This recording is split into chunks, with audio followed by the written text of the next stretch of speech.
बिस्मिल्लाहिर्रहमानिर्रहीम। अज़ीज़ नाज़रीन, मैं मोहम्मद सज्जाद अंसारी एक नए वीडियो के साथ आपकी खिदमत में हाज़िर हूँ। आज की वीडियो का उन्वान है सर सैयद अहमद ख़ान और उनके रुफ़क़ा की अदबी खिदमात। इस वीडियो को देखने के बाद आप सर सैयद अहमद ख़ान की अदबी व समाजी खिदमात और उनके रुफ़क़ाए कार की अदबी खिदमात का मुख्तसर जायज़ा देख पाएंगे और आप इस काबिल हो जाएंगे कि आपके इम्तिहान में पूछे जाने सवाल को आप आसानी से हल कर सकें। लिहाजा वीडियो को मुकम्मल देखें। नाज़रीन, इससे कबल हमने अलीगढ़ तहरीक क्या है इस मौजू पर और सर सैयद अहमद ख़ान की अदबी व समाजी खिदमात के ऊपर वीडियो बना रखा है। अगर आपने अब तक नहीं देखा है तो उसे बराए मेहरबानी इस वीडियो से कबल देखें, क्योंकि आप अगर अलीगढ़ तहरीक से मुतारुफ़ नहीं होंगे तो आपको ये समझ में नहीं आएगा कि आज का जो वीडियो है सर सैयद अहमद ख़ान और उनके रुफ़क़ाए कार की अदबी खिदमात ये क्या है। इसलिए आप सबसे पहले अलीगढ़ तहरीक का अहाता कीजिए और फिर सर सैयद अहमद ख़ान की जो अदबी व समाजी सियासी जो खिदमात पेश किया गया है उसको देखें और फिर आज के इस वीडियो को देखेंगे तो फिर आप इंशाअल्लाह फैज़याब होंगे। यह वीडियो बिलखुसूस नॉर्थ बंगाल यूनिवर्सिटी सेमेस्टर 5 के तहत बनाया जा रहा है, लेकिन इस वीडियो को CBCS पैटर्न के तहत तैयार किया गया है। लिहाजा मुल्क के तमाम तालिब इल्म जो किसी भी यूनिवर्सिटी के तहत CBCS पैटर्न के तहत तालीम हासिल कर रहे हैं वो भी इस वीडियो से मुकम्मल फैज़याब हो सकते हैं। आइए आगाज़ करते हैं आज के नशस्त का। अलीगढ़ तहरीक बुनियादी तौर पर एक तालीमी और इस्लाही तहरीक थी। इसके रूह रवा सर सैयद अहमद ख़ान थे। इस तहरीक का मकसद मुसलमानों के अंदर फैली हुई मायूसी, बेबसी, क़दामत पसंदी और जहालत को दूर करना था। इन मकासिद के लिए सर सैयद ने जी तोड़ मेहनत की और तमाम मज़म्मतों के बावजूद अपने मकसद में डटे रहे।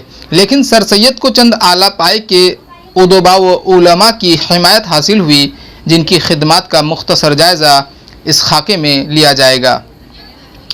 आपको बताया जा चुका है कि अलीगढ़ तहरीक क्या थी, लिहाजा उस पर रोशनी डाल करके ये वीडियो काफ़ी तवील हो जाएगा, इसलिए इस पर रोशनी नहीं डालते हैं। सीधे उनके जो रुफ़क़ा हैं उन लोगों पर जो है उन लोगों की अदबी खिदमत देखेंगे। सबसे पहले सर सैयद अहमद ख़ान की मुख्तसर खिदमत देखेंगे और इस वीडियो में उनके जो भी रुफ़क़ा हैं उनकी मुख्तसर जो हालात ज़िंदगी है जो आपके मौजूदा सवालात में आ सकते हैं, लिहाजा उसको भी पेश करता जाऊंगा।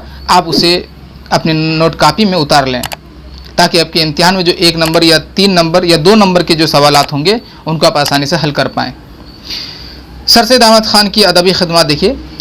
अलीगढ़ तहरीक का तस्वुर सर सैयद अहमद ख़ान से वाबस्ता है, यानी अलीगढ़ तहरीक जो है वो सर सैयद अहमद ख़ान ही तो हैं। सर सैयद अहमद ख़ान की ख़यालात, नज़रियात और जो खिदमत है वही अलीगढ़ तहरीक है।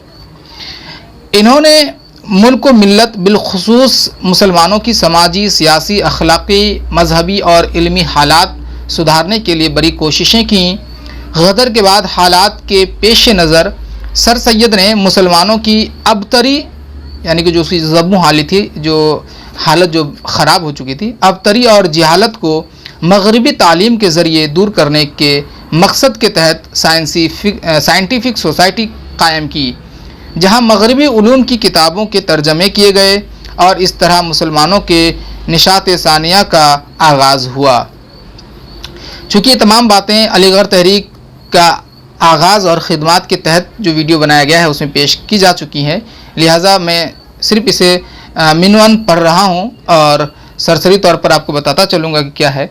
सर सैयद अहमद ख़ान ने मुसलमानों की जो हालत ख़राब हो गई थी 19वीं सदी में, उसे सुधारने के लिए सबसे पहले उन्होंने जो कोशिश की वो साइंटिफिक सोसाइटी भी है उनका 1869 में कायम हुआ। जब साइंटिफिक सोसाइटी कायम हुई थी तो मुसलमानों ने जमकर मजम्मत की थी। इस सोसाइटी का मकसद ये था कि मगरबी उलूम की जो किताबें हैं, साइंसी किताबें हैं, उनको उर्दू में तर्जमा करके हम मुसलमानों को समझाया जाए कि मगरबी तालीम को हासिल किए बगैर हमारा शूर जो बिदार नहीं हो सकता है और हम अगर क़दामत पसंद बने रहें, अगर हम अपने फ़रसुदा मजहबी रिवायत को छोड़ेंगे नहीं तो हम लोग पीछे पड़ जाएंगे और फिर हमारी हालत जो है बद से बदतर हो जाएगी।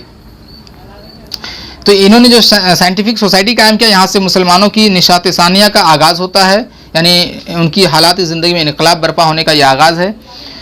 इस मकसद को मज़ीद इस्तेहकाम बख्शने के लिए एक इस्लाही रिसाला तहज़ीबुल अखलाक जारी किया, लेकिन सर सैयद का सबसे बड़ा कारनामा अलीगढ़ में मोहम्मदन एंग्लो ओरिएंटल कॉलेज का क़याम है, जो तरक्की करके आज अलीगढ़ मुस्लिम यूनिवर्सिटी के नाम से सारी दुनिया में शोहरत याफ्ता है। वो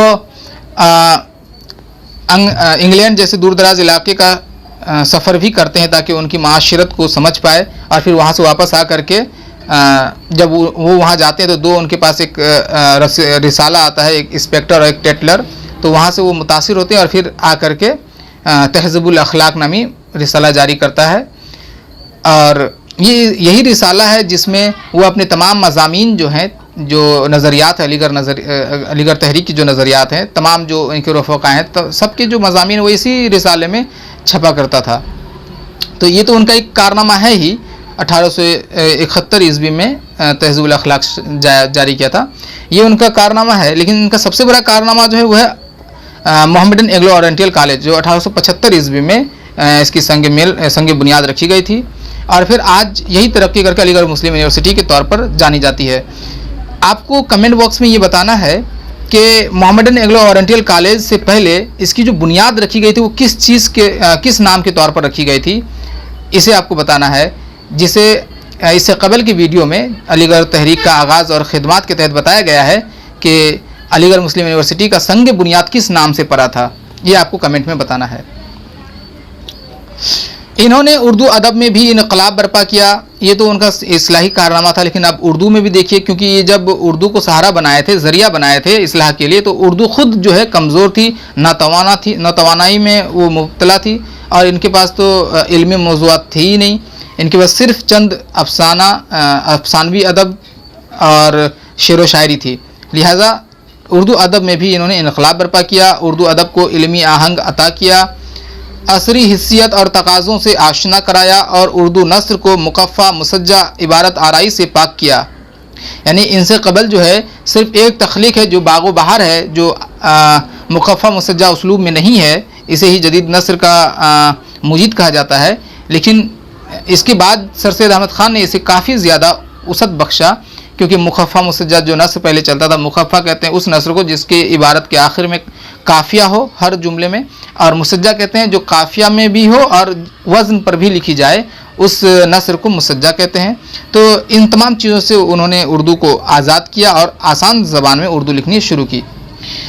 आसारुस सनादीद, तारीख़ शरक़सी बिजनौर, असबाब बगावत हिंद और खुतबात अहमदिया इनकी मशहूर व मकबूल किताबें हैं।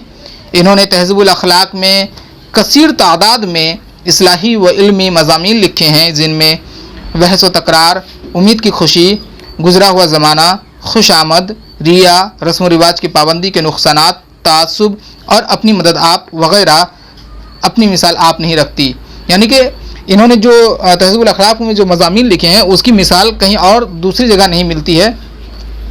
ये उनकी चंद किताबों और मज़ामीन और उनकी समाजी व इस्लाही ख़िदमात को आपने देखा सर सैयद अहमद ख़ान के हवाले से। अब आप देखेंगे कि उनके रफ़क़ा में जो भी शामिल थे उनकी क्या ख़िदमात हैं। तो सबसे पहले हाली के बारे में पढ़ेंगे, तो हाली की मुख्तसर हालात ज़िंदगी हम लोग देख लेते हैं कि हाली जो है वो जदीद नज़्म के बानी हैं।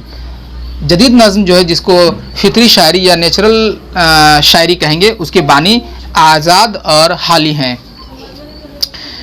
अल्ताफ़ हुसैन हाली की पैदाइश 1837 ईस्वी में पानीपत में हुई।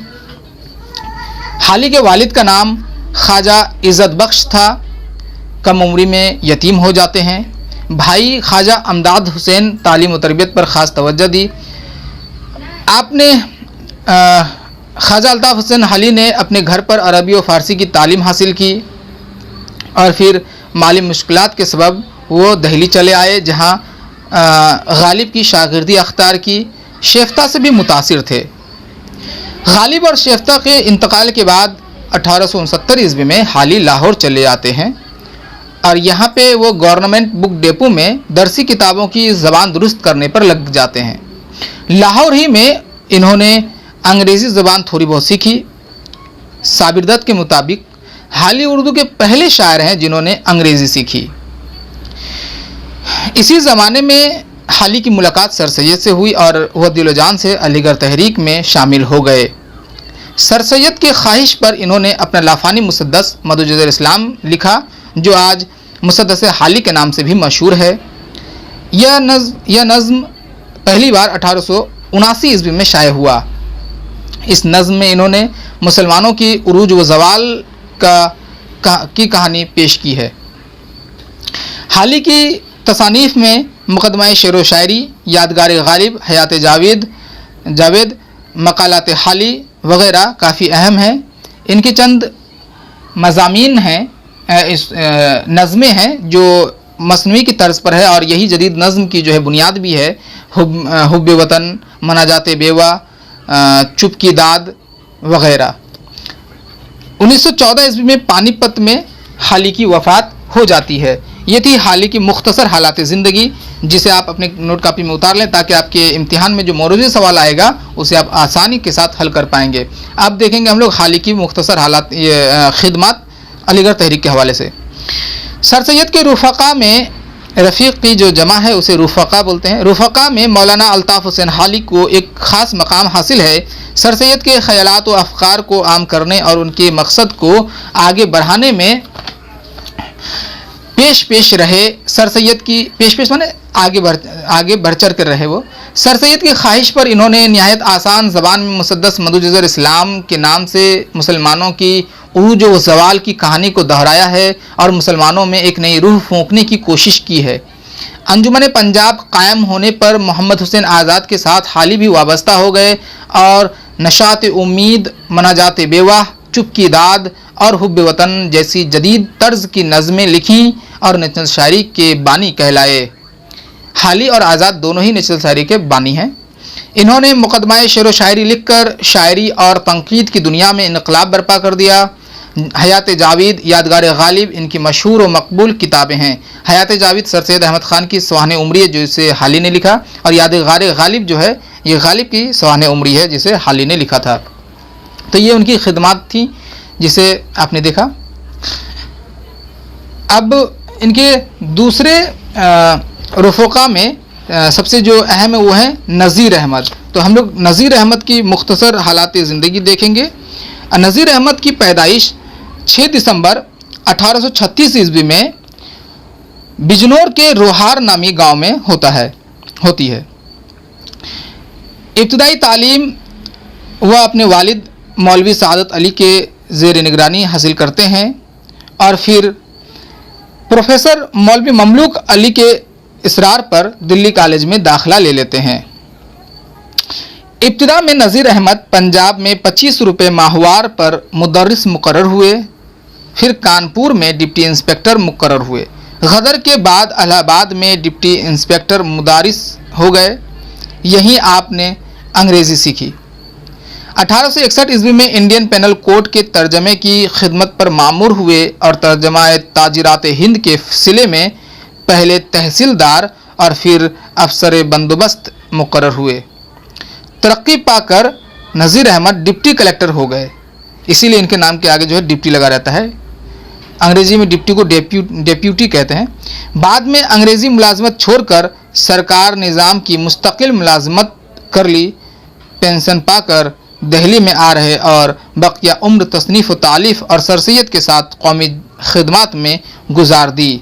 नज़ीर अहमद के अहम तरीन खिदमत में इनकी जो अव्वलीन किताब है मरातुल उरूज़, ये उर्दू की पहली नावल भी है और इनकी पहली तसनीफ़ भी है। 1870 में ये शाये होती है। इसके अलावा बिनातुन नाश, तौबतुन नसू, अय्यामा, इब्नुल वक्त वग़ैरह इनकी मशहूर ज़माना नावल हैं। आइए अलीगढ़ तहरीक के हवाले से इनकी चंद खिदमत देखते हैं। डिप्टी नज़ीर अहमद सर सैयद के खुशा चीनों में थे।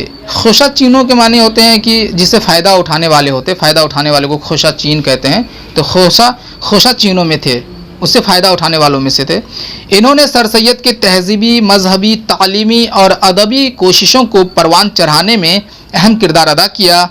इन नज़रियात को आम करने के गर्ज से इन्होंने इस्लाही नाविल लिखे, मरातुल उरूस, बिनातुन नाश और तौबतुन नसू वगैरह उर्दू के गैर अफसानवी नसरी अदब का गिरा कदर सरमाया हैं।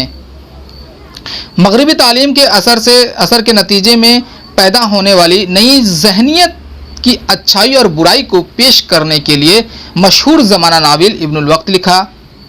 इन्होंने अपने नाविल में मुसलमानों की इस्लाह की तरफ ख़ास तौर पर तवज्जो सर्फ की है। इनके नाविलों को जब आप पढ़ेंगे तो आप देखेंगे कि औरतों की तालीम, मसाइल और मुसलमानों के जो मसाइल हैं, इन तमाम चीज़ों को उन्होंने पेश किया है। उनकी नाविल इस्लाही नाविल कहलाते हैं। इन्होंने इब्नुल वक्त लिखा जो सर सैयद अहमद ख़ान पर ही तंज़ किया गया है, क्योंकि वो सर सैयद अहमद ख़ान से आखिर में जाकर के उनके मुखालिफ हो जाते हैं, क्योंकि सर सैयद अहमद ख़ान कुछ ज़्यादा ही पैरवी करने लगते हैं अंग्रेज़ों के। लिहाजा वो इब्नुल वक्त लिखते हैं जिसमें वो ये बताते हैं कि अंग्रेज़ों की पैरवी या किसी की भी पैरवी करने से, नकल करने से जो है आखिर में इंसान को नुकसान ही उठाना पड़ता है।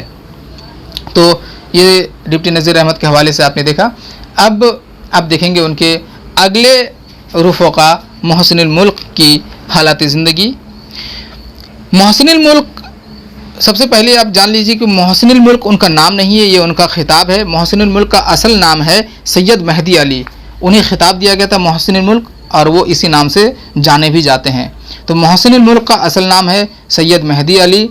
इटावा में 1817 ईस्वी में पैदा हुए, लेकिन इनकी पैदाइश में इख्तलाफ राय है। साबिर दत्त ने इनकी पैदाइश 9 दिसंबर 1837 दर्ज की है। अरबी फ़ारसी की तालीम हासिल करके 10 रुपये माहाना पर ईस्ट इंडिया कंपनी में क्लर्क हो गए। हुस्न खिदमात के एतराफ़ में, यानी इनकी जो काम थी वो काफ़ी ज़्यादा बेहतर थी, कारगुजारी के एतराफ़ में रियासत की तरफ से मोहसिनुद्दौला, मोहसिनुल मुल्क, मुनीर नवाज जंग के खिताबात अता हुए। हैदराबाद के ज़माना क़याम में इनका सबसे बड़ा कारनामा यह है कि इन्होंने बजाय फ़ारसी के उर्दू को हैदराबाद की सरकारी ज़बान करार देने में बहुत अहम किरदार अदा किया। यानी जब हैदराबाद में जो ज़बान, सरकारी ज़बान की जब ये हो रही थी, इंतखाब हो रहा था, तब जाकर के इन्होंने काफ़ी अहम किरदार अदा किया कि फ़ारसी को नहीं उर्दू को सरकारी ज़बान बनाया जाए।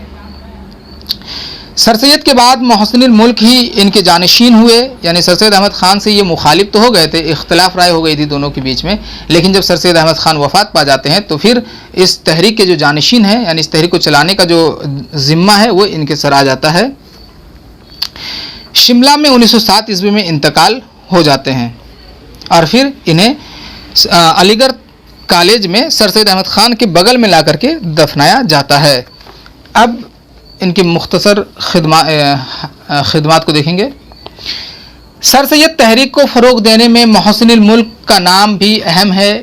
इन्होंने अपनी तहरीरों बिलखुसूस मज़ामीन के ज़रिए कौम की सियासी, समाजी, मजहबी, तहज़ीबी व इस्लाह की पुरज़ोर कोशिशें की।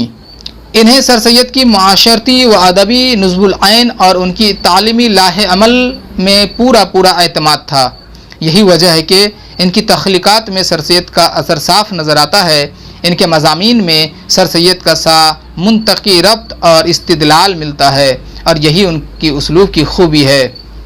यानी जिस तरह से सर सैयद अहमद ख़ान सोचते थे, जो उनका नुज़्बुल ऐन था, मोहसिनुल मुल्क का भी जो नुज़्बुल ऐन था, जो नज़रिया था, वो तमाम चीज़ जो है यकसा थी। लिहाजा इनके यहाँ पे जो तख्लीक़ात हैं उन पे सर सैयद अहमद ख़ान का असर दिखता है। सर सैयद अहमद ख़ान भी बातों को मुंतकी रब्त के साथ और इस्तिदलाल यानी सबूत के साथ पेश करते थे। इनके यहाँ भी मज़ामीन की यही खूबी है। मौजूदा उलूम की शबीह कानून माल, कानून फ़ौजदारी वग़ैरह इनकी यादगार हैं। यानी इनकी अहम तख्लीक़ात में से ये तीनों जो हैं काफ़ी मशहूर मकबूल हैं। इसके बाद अगले रुफ़क़ा में आप देखेंगे चिराग अली को। चिराग अली की पैदाइश 1846 ईस्वी में मेरठ में हुई। 10 साल की उम्र में वो यतीम हो जाते हैं और फिर माली मुश्किलात उसको आ घेरते हैं और 1895 ईस्वी में बम्बई में इनकी इंतकाल होती है। इनकी खिदमात को मुख्तसर देखते हैं। चिराग अली की शनाख्त अलीगढ़ तहरीक के वफ़ादार सिपाही की हैसियत से कायम है। वह सर सैयद के मुमताज़ रफ़ीक और दस्ते रास्त थे, यानी मदद करने वाले थे। वह सर सैयद के उन मुआविनीन में से हैं, यानी मददगारों में से हैं, जिन्होंने उनके तसव्वुरात से न सिर्फ असर कबूल किया है बल्कि तहज़्ज़ुबुल अखलाक में अपने मज़ामीन और अपनी अंग्रेज़ी व उर्दू तसानीफ़ के ज़रिए इल्मी अलीगढ़ तहरीक के नज़रियात को आम करने में अहम किरदार अदा किया है। चिराग अली ने सिर्फ उनके उस असर को कबूल ही नहीं किया था, बल्कि इन्होंने तहज़्ज़ुबुल अखलाक में जो मज़ामीन लिखे थे और इनकी जो अपनी तख्लीक़ात हैं, चाहे वो अंग्रेज़ी की हो या फिर उर्दू की तख्लीक़ात हों, उन तमाम में जो है इन्होंने इस तहरीक के नज़रियात को आम तक हर ख़ास व अवाम तक पहुँचाने में अहम किरदार अदा किया है। इस तहरीक से वाबस्ता अदीबों ने किसी न किसी ज़ाविये से मजहबी मौज़ूआत को ज़रूर छुआ है, लेकिन चिराग अली के यहाँ मजहबी रंग बहुत गहरा और चोखा है। यानी कि जितने भी अलीगढ़ तहरीक से वाबस्ता अदीब हैं वो सब ने मज़हब, क्योंकि उस ज़माने में मज़हब जो है ख़ास तौर से इस्लाम मज़हब, इसमें लोगों ने काफ़ी फरसुदा जो है रस्म व रिवाज और अकायद पाल रखे थे, तो तकरीबन तमाम के यहाँ मजहबी जो चीज़ हैं वो मिलती हैं, लेकिन चिराग अली के यहाँ जो मजहबी चीज़ें हैं वो काफ़ी गहरी है, काफ़ी उसे इल्म था मज़हब के हवाले से। इन्होंने निहायत संजीदगी से साबित किया है कि इस्लाम मादी और कौमी तरक्की का दुश्मन और दीनी मुनफ़ात का मुखालिफ नहीं है। उस ज़माने में जो अंग्रेज़ों ने इस्लाम को चैलेंज कर रहे थे, तरह तरह के एतराज़ात इस्लाम पर आयद कर रहे थे, तो उनका जवाब दे रहे थे ये चिराग अली, और इन्होंने ये साबित भी कर दिया था नहायत संजीदगी से कि इस्लाम मादा परस्ती और कौमी तरक्की का दुश्मन नहीं है। यानी जो दुनिया में जो तरक्की हो रही है, इन चीज़ों और कौम जो उसत पा रही है, इन तमाम चीज़ों के मुखालिफ नहीं है इस्लाम मज़हब। इनकी तसानीफ़ में इस्लाम की दीनवी बरकतें, कदीम कौमों की मुख्तसर तारीख़, तहक़्क़ुल जिहाद, मोहम्मद पैगम्बर बरहक और बीबी हाजरा बतौर ख़ास काबिल ज़िक्र हैं। इनका उसलूब निहायत सादा और आम फहम है। वह मुनाजरे की सूरत में मियारी मज़मून तख्लीक़ करते थे। उनकी जो मज़ामीन काफ़ी आम फहम हुआ करती थी, और वो मुनाजरे, यानी कि जिस तरह से दो आदमी बात करते हैं, दो शख्स, तो उसको मुनाजरा कहते हैं। तो इस लहजे में कि आप यूँ समझिए, आप उसके मज़ामीन को जब पढ़ेंगे तो आपको ऐसा लगेगा कि चिराग अली जो आपके सामने है, तो मुनाजरे की सूरत में मियारी मज़मून जो है तख्लीक़ कर जाते थे। इनके दूसरे रफ़ोक़ा में शिबली नौमानी जो है काफ़ी अहम है। तो शिबली नौमानी के बारे में देखेंगे। शिबली नौमानी की पैदाइश 1857 ईस्वी में बंदुल ज़िला आज़मगढ़ में होती है।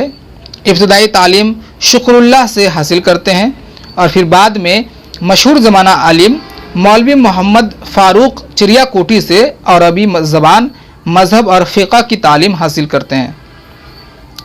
इनके वालिद पेशा से वकील थे, इसलिए शिबली को भी वकालत की तालीम दिलाई, लेकिन इन्हें वकालत का पेशा पसंद नहीं था।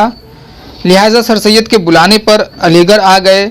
वहाँ इन्हें फ़ारसी का प्रोफेसर मुकर्रर किया गया।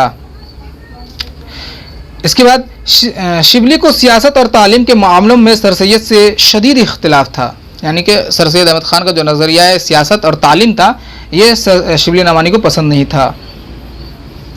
सर सैयद के इंतकाल के बाद शिबली ने अलीगढ़ को खैराबाद कहा और आज़मगढ़ चले आए। शिबली नौमानी की वफ़ात 18 नवंबर 1914 ईस्वी को हुई। ये शिबली नौमानी की मुख्तसर हालात ज़िंदगी थी, जिसे आप अपने कापी में उतार लें। अब इनकी खिदमत देखेंगे। सर सैयद के रफ़क़ा में अल्लामा शिबली नौमानी का नाम भी अहम है।